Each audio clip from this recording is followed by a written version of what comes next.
ക്വാർട്ടേഴ്സിലെ പ്രേതം അധ്യായം 4. ഓ, ഞാനെന്തൊരു ഇരിപ്പാണിത്! സന്ധ്യ കനത്തതും ഇരുൾ പരന്നതും ഞാൻ അറിഞ്ഞില്ല. ചിന്തകൾ കാടുകയറിയപ്പോൾ സമയവും കാലവും മറന്നു. രാത്രി അതിഗഹ്വരമായ വായ തുറന്ന് പകൽ വെളിച്ചത്തെ മുഴുവനായും വിഴുങ്ങിയിരിക്കുന്നു. ഞാൻ വേഗം തന്നെ അത്താഴം തയ്യാറാക്കാനുള്ള ജോലികളിൽ ഏർപ്പെട്ടു. കൂടുതലൊന്നുമില്ല, ബ്രെഡും ചായയും മുട്ടയും ഓംലെറ്റും. രാത്രി 10 മണിയായിരിക്കുന്നു. ഒരു നിമിഷം പ്രാർത്ഥനാനിരതയായി കിടന്നു. ഗാഠനിദ്രയിലായിരുന്ന എന്നെ ആരോ ശബ്ദം താഴ്ത്തി ചെവിക്കുള്ളിലേക്ക് കയറിയെന്ന പോലെ വിളിക്കുന്നത് കേട്ട് ഞാൻ കണ്ണു തുറന്നു. അപ്പോ വീണ്ടും വിളി വന്നു. ടീച്ചറെ, ഞാനാണ് സന്ധ്യ. എന്നെ മറന്നുപോകും. സന്ധ്യ. ഉറക്കച്ചടവിനാൽ പെട്ടെന്ന് എനിക്ക് ഓർമ്മ വന്നില്ല. എന്നാൽ അടുത്ത നിമിഷം കട്ടിലിൽ നിന്നും അസ്ത്രം കണക്കെ ചാടി എണീറ്റു. കഴിഞ്ഞ ദിവസം അളകപ്പയെ വകവരുത്തിയ സന്ധ്യയുടെ ഭീകര രൂപമാണ് എനിക്ക് ഓർമ്മ വന്നത്. കണ്ണുമയ്ക്കാതെ ഞാൻ അവളെ തുറച്ചു നോക്കി. ആർത്തട്ടഹസിച്ചു നിന്ന ഭീകരരക്ഷിയുടെ രൂപമായിരുന്നു മനസ്സിൽ. ഭയം കൊണ്ട് ശരീരം അടിമുടി വിറകൊണ്ടു. താപനില 0 ഡിഗ്രിയിൽ താഴെയായിരുന്നിട്ടും ഞാൻ വിയർത്തു കുളിച്ചു. വിറയാർന്ന ശബ്ദത്തിൽ ഞാൻ ചോദിച്ചു, നീ എന്നെയും കൊല്ലാൻ വന്നതാണോ? ഏയ്, ഞാൻ അപരാധികളെ മാത്രമേ ശിക്ഷിക്കാറുള്ളൂ. അപ്പോൾ എന്നെ കൊല്ലാനൊന്നും അവൾക്ക് ഭാവമില്ല. എങ്കിലും ഞാൻ പറഞ്ഞു, എനിക്ക് നിന്നെ കാണണ്ട. എന്തു പറഞ്ഞാലും നീ കൊലപാതകയാണ്. വളരെ പൈശാചികമായി ഒരാളെ കൊന്നവൾ. അത് കേട്ട് അവൾ അടക്കി പിടിച്ചൊന്ന് ചിരിച്ചു. എന്നിട്ട് പറഞ്ഞു, ഞാൻ ഇന്നുവരെ അകാരണമായി ആരെയും ഉപദ്രവിച്ചിട്ടില്ല. ഇവിടെ ആക്രമിക്കാൻ തക്കം പാർത്തു കിടക്കുന്ന ക്രൂരമൃഗത്തെ ഉള്ളിൽ ഒളിപ്പിച്ചു നടക്കുന്ന പകൽമാന്യന്മാർ ധാരാളമുണ്ട്. അവരെയാണ് ഞാൻ തകർക്കുന്നത്. ആര് തടഞ്ഞാലും ഞാനത് ചെയ്തിരിക്കും. അതിനൊക്കെ ഇവിടെ പോലീസില്ലേ?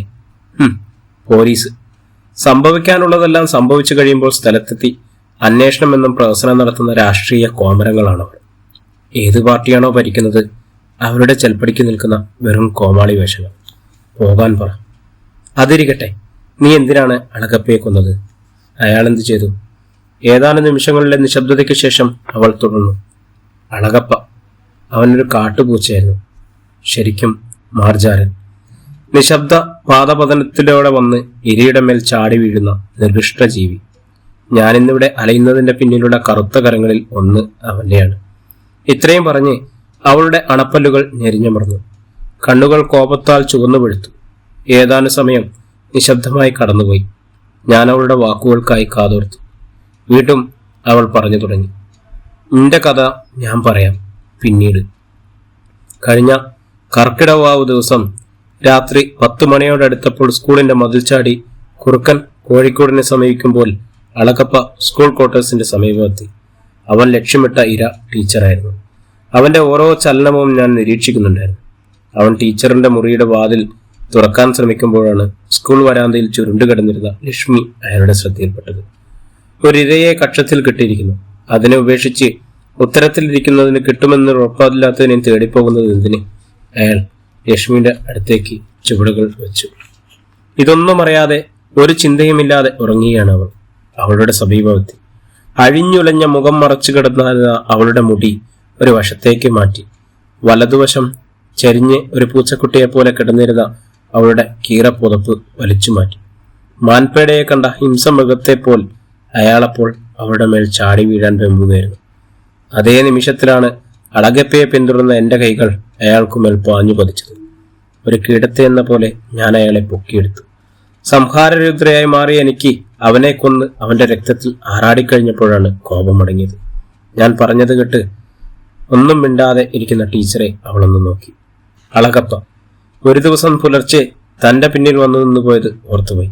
ഇവൾ സന്ധ്യ തന്റെ ശത്രുവല്ല, രക്ഷകയാണെന്ന് പറഞ്ഞത് ഇപ്പോ യാഥാർത്ഥമായിരിക്കുന്നു.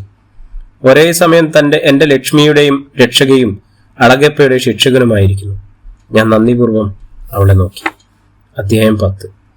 ഒരു ചോദ്യത്തിന്റെ ഉത്തരത്തിനായി എന്റെ തലച്ചോറ് പുകഞ്ഞുകൊണ്ടേയിരുന്നു. എന്തായിരിക്കും സന്ധ്യക്കെന്നോട് പറയാനുള്ളത്? അവളുടെ സ്വന്തം കഥ എന്താണ്? അന്ന് പകൽ സമയങ്ങളിൽ മുഴുവൻ പെട്ടെന്ന് രാത്രിയാവാനും കഥ കേൾക്കുവാനും മനം ഉടറിക്കൊണ്ടേയിരുന്നു. രാത്രി അവൾ എത്തിയപ്പോൾ ഞാനൊരു സംശയം ആരാഞ്ഞു. നീ ഇതുവരെ എത്ര പേരെ കൊന്നിട്ടുണ്ട്? പെട്ടെന്നുള്ള എന്റെ അപ്രതീക്ഷിതമായ ചോദ്യം കേട്ട് അവൾ പൊട്ടിച്ചിരിച്ചു. ടീച്ചർക്ക് എന്നെ അത്രയ്ക്കും പേടിയാണോ?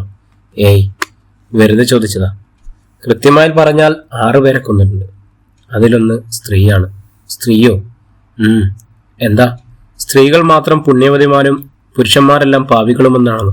ഏയ്, എന്നാലും ഒരു സ്ത്രീയെ എന്തിനാ? അവളെ എന്തിനു കൊന്നു? കേട്ടോളൂ. 3 വർഷം മുമ്പ് ആലപ്പുഴയിൽ നിന്നും ഒരു ഭർത്താവും ഭാര്യയും ഇവിടെ അടുത്ത് സീതാപാർവതിപുരം ടൂറിസ്റ്റ് കേന്ദ്രത്തിലെത്തി. 1ാം വിവാഹ വാർഷികം ആഘോഷിക്കുവാൻ എത്തിയതായിരുന്നു ഇവർ. വിവാഹം കഴിഞ്ഞിട്ട് 1 വർഷം പിന്നിട്ടുവെങ്കിലും അവർ ഒരുമിച്ച് ജീവിച്ചത് വെറും ഒരാഴ്ച മാത്രം.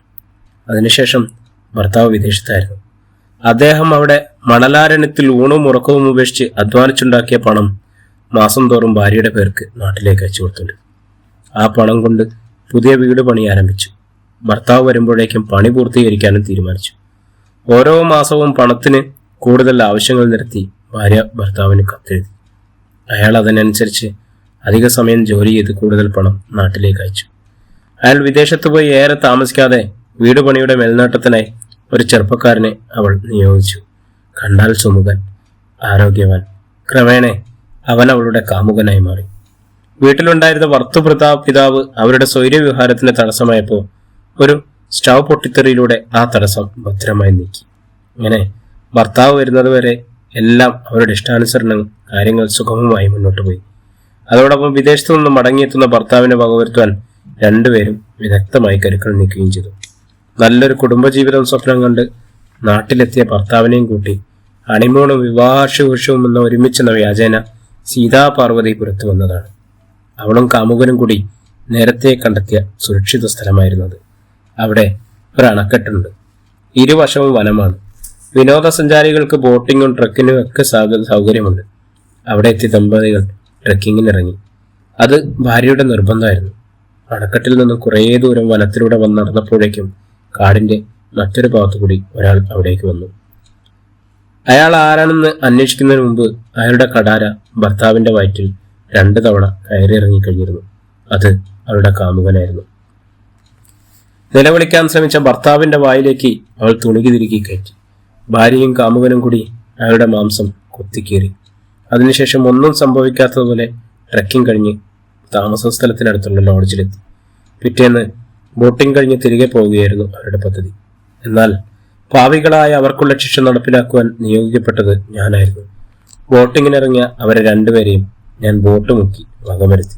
കാമുകന് വേണ്ടി നിരപരാധിയും സ്നേഹനിധിയുമായ ഭർത്താവിനെ നിർദ്ധയമായി കൊന്ന അവളെ ഞാൻ അണക്കെട്ടിനടിയിലേക്ക് വലിച്ചു താഴ്ത്തി.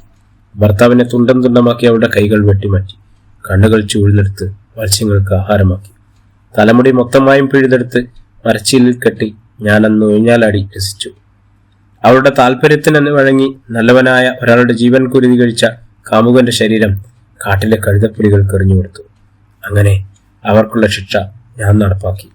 ഇത്രയും പറഞ്ഞ് സന്ധ്യ അപ്രത്യക്ഷമായി. അധ്യായം 11.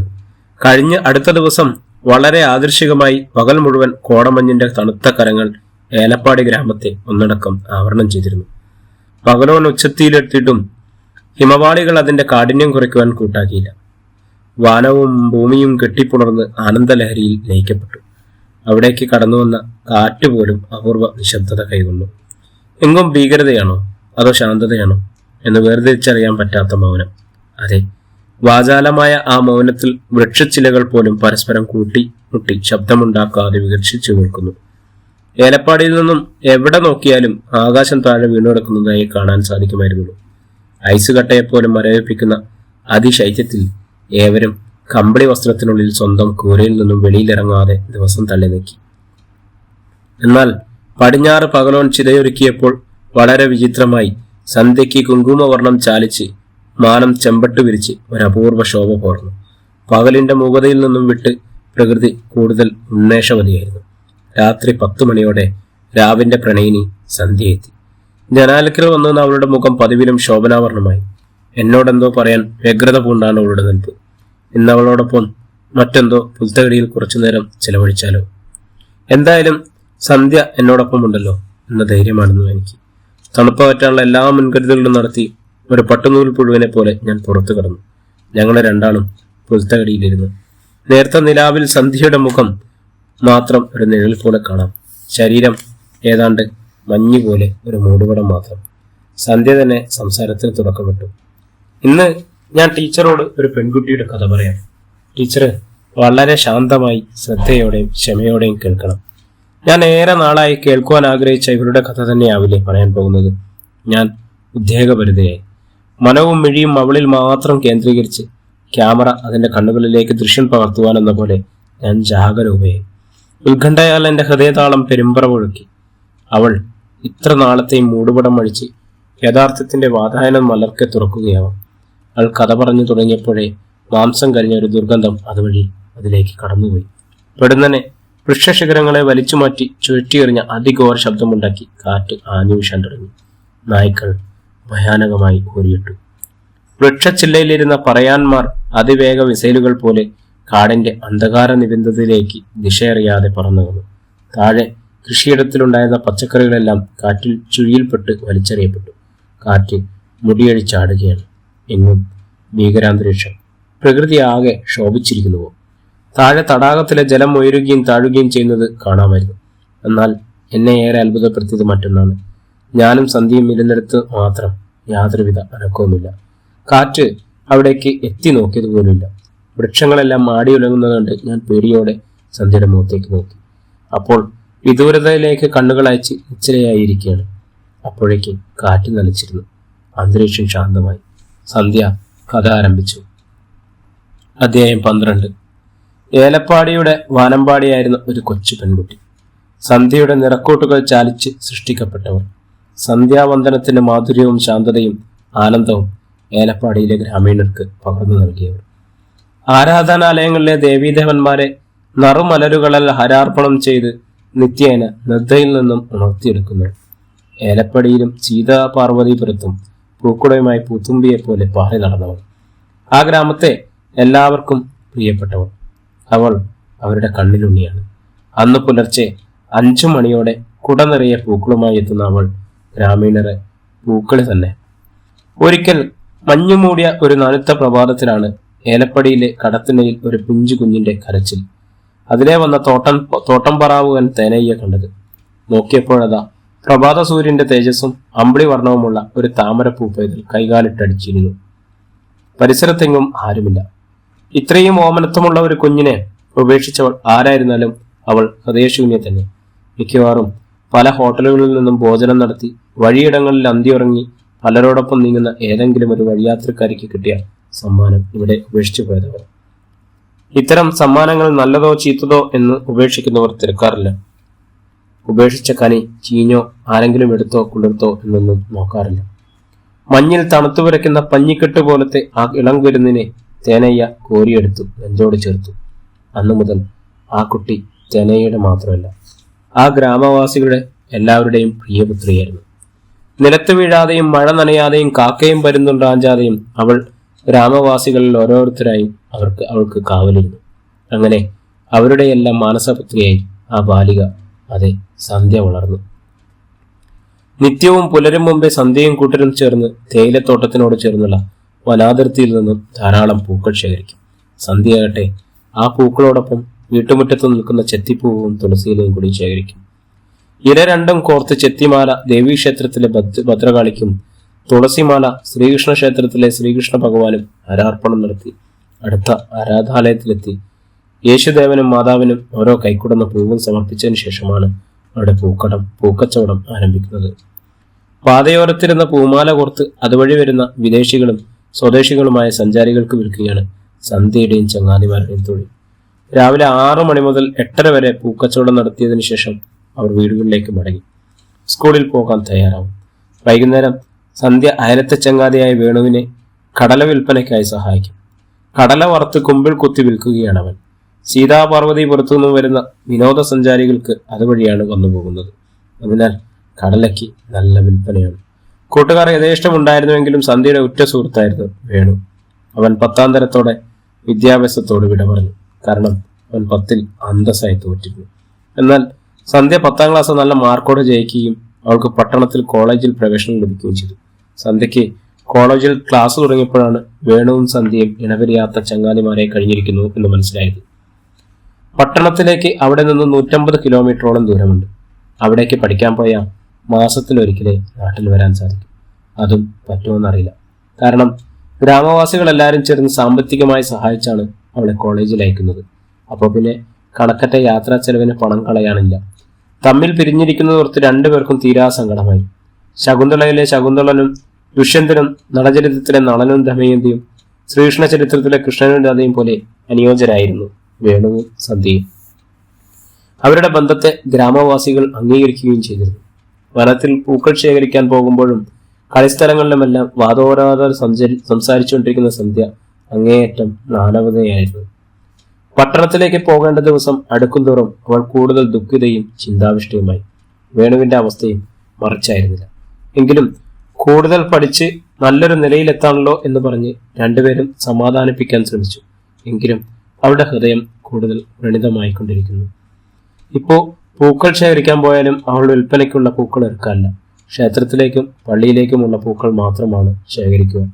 രാത്രിയിലുടനീളം വേണുവിന്റെ കൈപിടിച്ച് മൗനമായി നടക്കും. കാട്ടിലെത്തിയാൽ അവിടെ പാറക്കെട്ടിനോട് ചേർന്ന് നിറയെ പൂക്കളുള്ള ഒരു വൻവൃക്ഷമുണ്ട്. അതിന് ചുവട്ടിൽ രണ്ടാളും ഇരിക്കും. പരസ്പരം കൊക്കുരുമിയിരിക്കുന്ന ഇണപ്രാവുകളെ പോൽ മണിക്കൂറുകളോളം ഒരേ ഒരു ഇരിപ്പ്. അവരുടെ ഇരിപ്പിൽ സന്തോഷമോ ദുഃഖമോ സഹതാപമോ എന്തും തോന്നിയിട്ടാണെന്നറിയില്ല. ആ വൻമരം അവർക്കുമേൽ ധാരാളം പൂക്കൾ വിതറും. ഒരുപക്ഷെ വരാൻ പോകുന്ന ദുരിതമുറത്ത് അവർക്കുമേൽ കണ്ണീർ പൊഴിക്കുന്നതായിരുന്നു. വേണുവും സദ്യയും അറിയാതെ അവരെ സദാ അനുധാവനം ചെയ്തിരുന്ന രണ്ട് കണ്ണുകൾ ഏലപ്പാടിയിലുണ്ടായിരുന്നു. മുസ്ലിമുകളിൽ അബ്ദുള്ള മുസ്ലിയാരും ക്രിസ്ത്യാനികളിൽ ഔസേപ്പച്ചനായ ഹിന്ദുക്കളിൽ സുബ്രഹ്മണ്യം പോറ്റിയും സന്ദർഭോചിതമായി വേഷവും രൂപവും മാറി പല സ്ഥലങ്ങളിലും ആൾമാറാട്ടം നടത്തുകയും സ്ത്രീപാടനം, കള്ളക്കടത്ത്, കൊലപാതകം തുടങ്ങി നിരവധി കേസുകളിൽ ജയിൽശിക്ഷ അനുഭവിച്ച് പല കേസുകളിലും പിടിക്കപ്പെടാതെ നടന്നിരുന്ന രാമൻ കോന്തി താണജാതിയിൽപ്പെട്ടവനായിരുന്നു.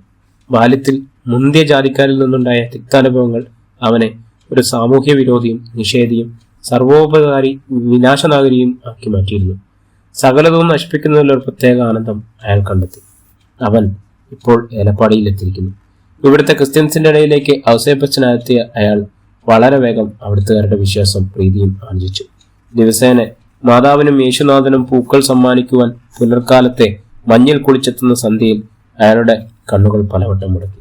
അവളുടെ നനഞ്ഞൊട്ടിയ സൗന്ദര്യം അയാളുടെ ലഹരി പിടിപ്പിച്ചു.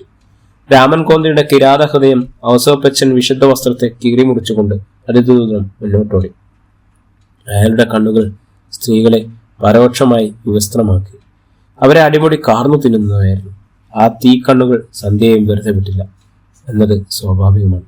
അവളെ നിരന്തരം പിന്തുടർന്ന് ഒരു പഴുതിനു വേണ്ടി പരതിയിരുന്ന കണ്ണുകൾ അവളും വേണുവുമായുള്ള ബന്ധത്തെ ചൂഴ്ന്നെടുത്തു. അന്നു മുതൽ വേണു അയാളുടെ കണ്ണിലെ കരടാണ്. ആ കരട് നീക്കുകയാണ് ആദ്യം ചെയ്യേണ്ടതെന്ന് അയാൾ കണക്കൂട്ടി. അതെ, വേണുവിന്റെ പേരിന് നേരെ ഒരു ചുവപ്പ് വരവുന്നു. സന്ധ്യയ്ക്ക് കോളേജ് ക്ലാസ് തുടങ്ങി. വേർപിരിയലിന്റെ നൊമ്പരവും കാത്തിരിപ്പിന്റെ ദൈർഘ്യവും മധുരവും വേണുവും സന്ധ്യയും അനുഭവിച്ചറിയുന്നു.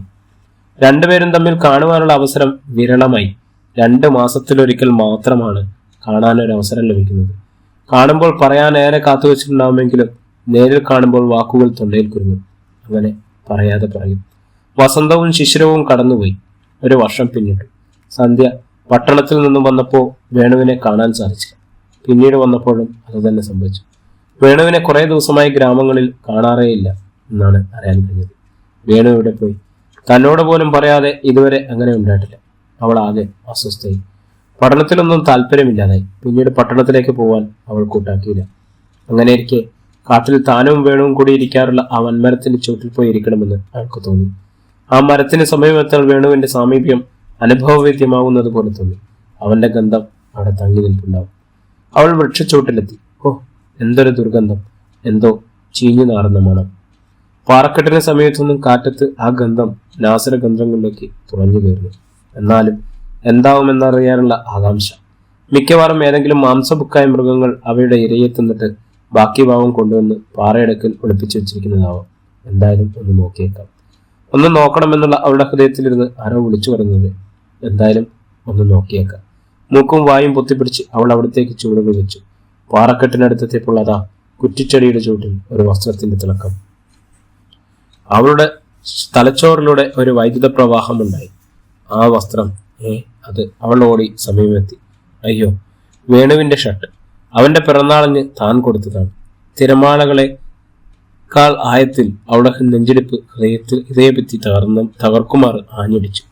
വേണു എവിടെ? അവനെന്ത് സംഭവിച്ചു? ആ പാറക്കെട്ടിന് ചുറ്റും അവൾ വേണുവിനെ വിളിച്ചു വിലപിച്ചു. അവസാനം ആ പാറക്കെട്ടിനടിയിൽ ഒരാളുണ്ടെന്ന് പണ്ടൊരിക്കൽ വേണു പറഞ്ഞത് അവൾ ഓർത്തു.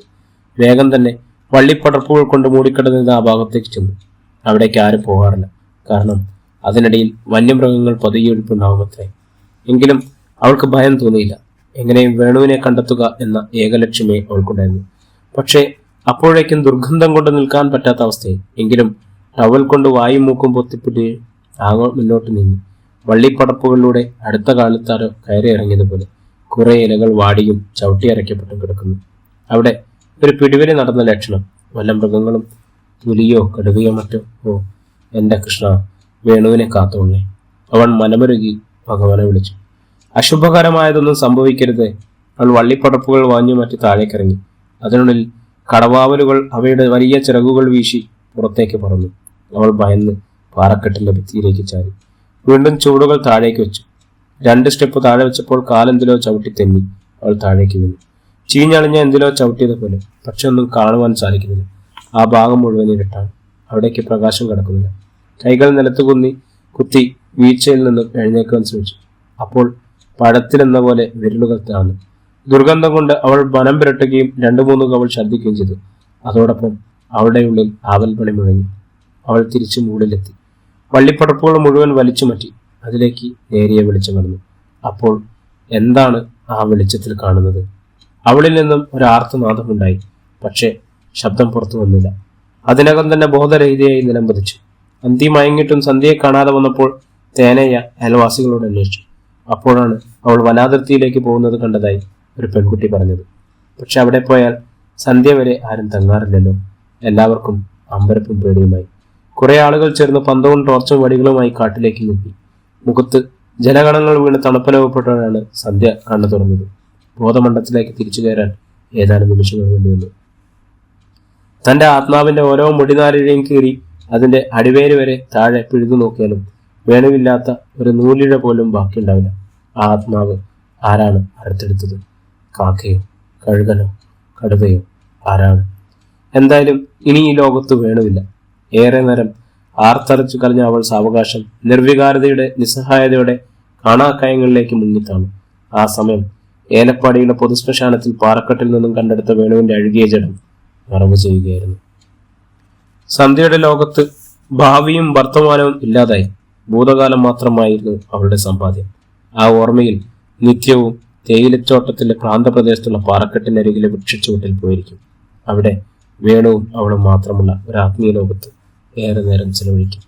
അങ്ങകലെ കുന്നിൻ ചെരുവുകളും സമുദ്രവും ചേർന്ന് സൂര്യനെ മൊത്തമായി വിഴുങ്ങുമ്പോൾ ദൂരെ നിന്നും വന്യമൃഗങ്ങളുടെ മുരൾച്ചയും ഗർജനവും കെട്ടുതുടങ്ങുമ്പോഴാണ് ആ മായാലോകത്ത് നിന്നതുപോലെ അവൾ ഗ്രാമത്തിലേക്ക് മടങ്ങുക. പാറക്കെട്ടിന് സമീപത്തേക്കുള്ള അവളുടെ സഞ്ചാരം തടയുവാനുള്ള ഏവരുടെയും ശ്രമം ബന്ധാവിലായിരുന്നു. എന്നാൽ അവിടെ ആ യാത്ര ഏറെ ആനന്ദത്തോടെ സശ്രദ്ധം നിരീക്ഷിക്കുന്ന 2 തീക്കണ്ണുകൾ ആ ഗ്രാമത്തിലുണ്ടായിരുന്നു. അവ ആരുടെയും ശ്രദ്ധയിൽപ്പെട്ടതുമില്ല. വേണുവിന്റെ മരണം നടന്നിട്ട് 2 മാസത്തോളം പിന്നിട്ടിരിക്കുന്നു. പതിവ് പോലെ സന്ധ്യ വീട്ടിൽ നിന്നും പുറപ്പെട്ടു. പാതി വഴിയെത്തിയപ്പോൾ ഒരാൾ കൂടി അവളെ അനുഗമിച്ചു. ഔസേപ്പച്ചനെന്ന രാമൻ കൊന്തി. അച്ഛൻ ഇന്ന് എവിടെ നിന്നാണെന്ന് പ്രതീക്ഷപ്പെട്ടതെന്ന ചോദ്യഭാവത്തിൽ അവൾ അയാളുടെ മുഖത്തേക്ക് നോക്കി. ഞാനിവിടെ അടുത്തൊരു കുടുംബ പ്രാർത്ഥനയ്ക്ക് പോയിട്ട് വന്നതാണ്. അയാൾ അവളോടൊപ്പം നടന്നു. അച്ഛൻ തന്നോടൊപ്പം പോരേണ്ടതില്ലെന്ന് വിലക്കിയെങ്കിലും അയാൾ അവളെ ആശ്വസിപ്പിക്കാനെന്ന വേദനെ ഒപ്പം ചേർന്നു. ഇത് പല ദിവസങ്ങളിലും ആവർത്തിച്ചു. അയാളുടെ സമീപം അവൾക്ക് വളരെ അരോചകരമായിരുന്നു. നോട്ടത്തിലും ഭാവത്തിലും ഒരുതരം നിഗൂഢത ഒളിഞ്ഞിരിപ്പുണ്ടെന്ന് തോന്നലിന് നിരന്തരം ശക്തിയേറി. മാത്രമല്ല ഏകാന്തതയുടെയും ശാന്തതയുടെയും അന്തരീക്ഷത്തിൽ വേണുവുമൊത്തുള്ള നിമിഷങ്ങൾ അവാച്യമായ സ്മരണാനുഭൂതിക്കും ഭംഗം വന്നിരിക്കുന്നു. തങ്ങളുടേത് മാത്രമായ വിഹാരഭൂമിയിൽ ഒരു അനാവശ്യ ഘടകം നുഴഞ്ഞു കയറിയിരിക്കുന്നു. അയാൾ നിത്യവും സന്ധ്യയെ ഉപദേശിച്ചു. മരിച്ചുപോയവരെ കുറിച്ചോർത്ത് വിലപിച്ചു തീർക്കാനുള്ളതല്ല ജീവിതം, നിന്നെ ഞാൻ രക്ഷിക്കാം. അങ്ങനെ അവസാനമില്ലാത്ത ഉപദേശങ്ങൾ. എന്നാൽ അവളെ യാതൊരു ചലനവും ഉണ്ടാക്കുവാൻ ആ ഉപദേശിക്കായില്ല. ക്രമേണ ഔസേപ്പച്ചന്റെ ശബ്ദത്തിന് കനം കൂടി. അവരുടെ സൗമ്യഭാവം മാറി. മുഖത്ത് ക്രൂരത പടർന്നു. അവിടെ വായിക്കാനാവാത്ത വിധം ഭാവങ്ങൾ ഞൊടിയിടയിൽ മിന്നി പറയുന്നു. സ്വരം ഭീഷണിയുടേതായി. പിന്നീടുള്ള ഏതാനും ദിവസങ്ങൾ അയാളെ അതുവഴി കണ്ടില്ല. ശല്യം തീർന്നുവെന്ന് അവൾ സമാധാനിച്ചു. എന്നാൽ ആ സമാധാനത്തിന് തീരെ ആയുസുണ്ടായിരുന്നില്ല. ഒരു ദിവസം സന്ധ്യ പൂമരത്തിന്റെ ചുവട്ടിലിരിക്കെ നിമിഷാർത്ഥത്തിലാണ് അത് സംഭവിച്ചത്. അവളുടെ മുഖം ആരോ തുണി കൊണ്ട് മൂടി പിന്നിലേക്ക് മറിക്കുകയായിരുന്നു. അവൾക്കൊന്ന് കരയുവാൻ പോലുമായില്ല. അല്ലെങ്കിലും അവിടെ നിലവിളിച്ചാലും ആരും കേൾക്കുകയില്ല. അവളുടെ ശരീരം വരിഞ്ഞുകെട്ടി ആരൊക്കെയോ ചേർന്ന് ചുവന്നു കൊണ്ടുപോയി. എവിടേക്ക്, എന്തിന്, ആര് കൊണ്ടുപോകുന്നു എന്നൊന്നും അവൾക്ക് മനസ്സിലായില്ല. എന്തായാലും ഒന്നുകിൽ താൻ ആക്രമിക്കപ്പെടാൻ അല്ലെങ്കിൽ കൊല്ലപ്പെടാൻ പോവുകയാണെന്ന് മാത്രം ബോധ്യമായി. ഏകദേശം 2-3 മണിക്കൂർ നേരം 3 പേർ ചേർന്ന് അവളെയും ചുവന്നുകൊണ്ട് നടന്നു. അപ്പോഴേക്കും മാംസം കരിയുന്ന മണവും മദ്യത്തിന്റെയും മറ്റെന്തിന്റെയൊക്കെയോ ലഹരി പദാർത്ഥങ്ങളെയും മനം മടുപ്പിക്കുന്ന ഗന്ധവും അന്തരീക്ഷത്തിൽ നിറഞ്ഞു. ആരൊക്കെയോ അങ്ങോട്ടും ഇങ്ങോട്ടും നടക്കുകയും എന്തൊക്കെയോ വെട്ടി പിടിക്കുകയും സംസാരിക്കുകയും ഒക്കെ ചെയ്യുന്നതിന്റെ ശബ്ദം കിട്ടും. അവസാനം അവയെല്ലാം തൊട്ടടുത്തായപ്പോൾ അവളെ ചുമന്നിരുന്നവർ ആ ഭാണ്ഡം നിലത്തിറക്കി. പക്ഷെ അവൾക്കൊന്നും കാണാൻ കഴിഞ്ഞിരുന്നില്ല. കാരണം അവരുടെ മുഖം കട്ടിയുള്ള തുണി കൊണ്ട് മൂടിക്കെട്ടിയിരുന്നു. ചിലർ അടക്കിപ്പിടിച്ച് സംസാരിക്കുന്നുണ്ടായിരുന്നു. തുടർന്ന് ആ ഭാണ്ഡം വീണ്ടും ചുമലിൽ നീന്തി. ഏതാനും വാരകൾ മാത്രം.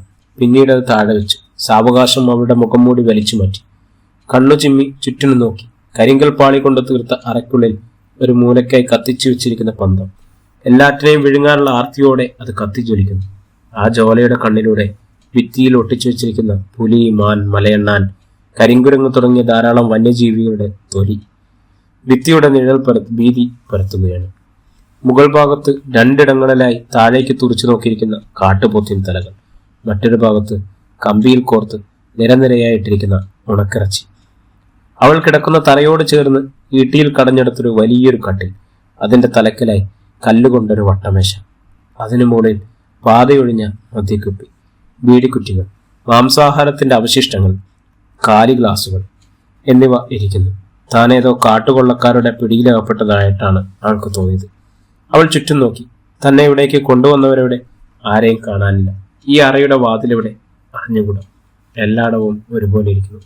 അവൾ പല ഭാഗത്തും പോയി തള്ളി നോക്കി. ഒരിടത്തും അനക്കമില്ല. വെളിയിൽ നിന്നുള്ള യാതൊരു ശബ്ദവും അറയ്ക്കുള്ളിൽ കടക്കുന്നില്ല. അതിനാൽ അതിനുള്ളിലെ ശബ്ദവും പുറത്തേക്ക് കേൾക്കില്ല എന്നവൾ അനുമാനിച്ചു. അരയ്ക്കുള്ളിലെ വിചിത്രമായ അന്ധകാരത്തേക്കാൾ ഭയജന്യമായ ശരീരവും മനസ്സും മരവിപ്പിക്കുന്ന തണുത്ത നിശബ്ദത അവളെ ഭയജഗതയാക്കി. തീവ്രമായ അരക്ഷിതാവസ്ഥ. തന്റെ നിലവിളി കേൾക്കാനോ തനിക്ക് രക്ഷാകരങ്ങൾ നീട്ടാനോ ഇവിടെ ആരും വരില്ല. വേണു ഉണ്ടായിരുന്നെങ്കിൽ. അവൾ അറിയാതെ അവളുടെ കണ്ണുകളിൽ നിന്നും കണ്ണീർ കളങ്ങൾ ഊർന്നിറങ്ങി. ഹിമകൾ പൂട്ടാതെ വെറുതെ ഏറെ നേരം ഇരുന്നു. അറയുടെ ഒരു വശത്തു നിന്നും ഒരു കറകറ ശബ്ദം കേട്ട് ഞെട്ടിത്തുറന്നു. അതാ ഭിത്തി ഒരു വശത്തേക്ക് തെന്നിമാറുന്നു. അവിടെ ഒരു വാതിൽ പ്രത്യക്ഷപ്പെട്ടു. അതിലൂടെ കറുത്ത ഗൗൺ ധരിച്ച ഒരാൾ കടന്നു വരുന്നു. വെളിച്ചത്തിലേക്ക് വന്ന അയാളുടെ മുഖം കണ്ട് അവൾ പിടഞ്ഞെണീച്ചു. ഔസേപ്പച്ചൻ, ഇയാളിവിടെ? അവളുടെ സംശയം ഗ്രഹിച്ചിട്ടെന്നോണം അവൾ പറഞ്ഞു. സംശയിക്കണ്ട, ഞാൻ തന്നെ. ഞാനാണ് നിന്നെ ഇവിടേക്ക് കൊണ്ടുവന്നത്. എനിക്കൊരു ദുശീലമുണ്ട്. എന്തെങ്കിലും വേണമെന്ന് ആഗ്രഹിച്ചാൽ അത് ഞാൻ നേടിയിരിക്കും. അതെനിക്ക് നിർബന്ധമാണ്. എന്തു ചെയ്യാം? നിന്നെ വേണമെന്ന് ഞാനങ്ങ് ആഗ്രഹിച്ചു പോയി. അതുകൊണ്ട് ഞാൻ പറയുന്നതിനനുസരിച്ച് നിന്നാൽ നിനക്കിവിടെ രാജകുമാരിയെ പോലെ കഴിയാം. അല്ലെങ്കിൽ അയാളുടെ പല്ലുകൾ ഞെരിഞ്ഞവർന്ന ശബ്ദം ഒരു തേരട്ടയെ പോലെ അവളുടെ ശരീരത്തിലെ ഓരോ അണുവിലൂടെയും തുളഞ്ഞു കയറി. ഇല്ല, എനിക്ക് ജീവനുള്ളപ്പോൾ നിന്റെ ആഗ്രഹം നടക്കില്ല. വൈദികന്റെ വേഷമണിഞ്ഞു നിൽക്കുന്ന ഒരു ചെന്നായിയാണ് നീ. അതെ, ഞാൻ ചെന്നായിയാണ്. നിന്റെ രക്തം മുഴുവൻ ഊറ്റിക്കുടിക്കാൻ വന്ന ചെന്നായ. പക്ഷേ നിന്റെ ആഗ്രഹം നടക്കില്ല. നിന്റെ പൊയ്മുഖം ഞാൻ പിച്ചു ചീന്തി വെളിച്ചത്ത് കൊണ്ടുവരും. എന്റെ മുഖവും ഇതാ നോക്ക്. അയാൾ തന്റെ വെപ്പുതാടിയും മുടിയും എടുത്തു മാറ്റി. ആ രൂപം കണ്ട് അവൾ ഞെട്ടി. താടിയിൽ വെട്ടുകൊണ്ട വലിയ ഒരു വടു, മുഖത്ത് ഭീകരമായ ഒരു വില്ലൻ ഭാവം, മുടി പറ്റ വെട്ടിയിരിക്കുന്നു. വാവലിന്റെ ചിറകുപോലെ വിടർന്നു നിൽക്കുന്ന ചെവികൾ. ഇയാളുടെ ഫോട്ടോ എന്നോ പത്രത്തിൽ കണ്ടതാർക്കുന്നു. നിരവധി കേസുകളിൽ പോലീസിന്റെ പിടികിട്ടാപ്പുള്ളി. അയാൾ കവൺമാരി അറയുടെ മൂലയിലേക്ക് എറിഞ്ഞു. അയാളുടെ വേഷം പാൻറ്റും ബനിയനുമായിരുന്നു. അവൾ അയാളുടെ കൈകളിലേക്ക് സൂക്ഷിച്ചു നോക്കി. ഇതാ ഇടതു കൈയിൽ പച്ച കുത്തിയിരിക്കുന്നു. ശരിക്കും ഇവനേതോ കൊള്ള സംഘത്തലവൻ തന്നെയായിരിക്കും. പെട്ടെന്ന് അവൾ അവിടെ നിന്ന് കത്തിച്ച പന്തമൂരിയെടുത്ത് അയാളെ ആക്രമിക്കാനൊരുങ്ങി. പക്ഷേ അതിനു മുമ്പ് അയാൾ അവളുടെ കയ്യിൽ കടന്നു പിടിച്ചു. തറയിൽ കറക്കി എറിഞ്ഞു. അതിബുദ്ധി കാണിക്കുന്നു. അവനും അതിബുദ്ധി കാണിച്ചു. അതുകൊണ്ട് അവനെ വേഗം പറഞ്ഞയക്കേണ്ടി വന്നു. ആരെ പറഞ്ഞയച്ച കാര്യമാണ് ഇയാൾ പറയുന്നത്? അവളുടെ മുഖത്ത് സംശയം വെച്ചു. മറ്റാരുമല്ല, നിന്റെ കാമുകൻ വേണുവിനെ. അവനെ നിന്നെ വിട്ടുതരാൻ പറ്റില്ലെന്ന്. തന്നെയുമല്ല, അവൻ എന്നെക്കുറിച്ച് പുറത്തറിയിക്കുമെന്ന്. അതുകൊണ്ടെന്നായി പാവത്തിന് പിന്നെ പുറംലാഭം കാണേണ്ടി വരുന്നില്ല.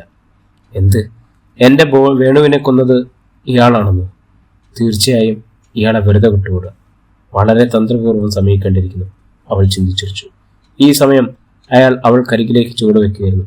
പെട്ടെന്ന് അവൾ അയാളുടെ കാൽക്കൽ വീണു. എന്നെ കൊല്ലരുത്, ദയവായി എനിക്ക് കുറച്ച് ദിവസത്തെ സാവകാശം തരണം, പ്ലീസ്, ഇപ്പോഴെന്നെ ഉപദ്രവിക്കരുത്. ഒരു നിമിഷം നിന്നിട്ട് അയാൾ പറഞ്ഞു, ശരി, പക്ഷേ എന്നെ എതിർക്കാനാണ് ഭാവമെങ്കിൽ അത് നിന്റെ അന്ത്യമായിരിക്കും. ഓർമ്മയിലിരിക്കട്ടെ. അയാൾ വെട്ടിത്തിരിഞ്ഞ് പുറത്തേക്ക് നടന്നു. അയാൾ ഭിത്തിയിൽ ഒരിടത്ത് വിരലമർത്തിയപ്പോൾ വാതിൽ തുറക്കുകയും അതുപോലെ അടയുകയും ചെയ്തു. പിന്നീടുള്ള 3 ദിവസങ്ങളിൽ 2 സ്ത്രീകൾ ഇടയ്ക്കിടെ അവൾക്കുള്ള ഭക്ഷണവുമായി എത്തി. എന്നാൽ അവർ യാതൊന്നും സംസാരിക്കുകയുണ്ടായിരുന്നില്ല. 4-ാം ദിവസം പ്രഭാത ഭക്ഷണവുമായി എത്തിയ അവരോട് തന്നെയാണ് കരിങ്കൽ ഗുഹയിൽ നിന്ന് പുറത്തിറക്കണമെന്ന് ആവശ്യപ്പെട്ടു. മറുപടി നൽകാതെ അവർ പുറത്തേക്ക് പോയി. അല്പസമയത്തിനകം അവർ വന്നു. കൂടെ 2 പുരുഷന്മാരുമുണ്ടായിരുന്നു. പ്രിയപ്പെട്ടവരെ, ഈ കഥ ഇവിടെ തുടരുകയാണ്.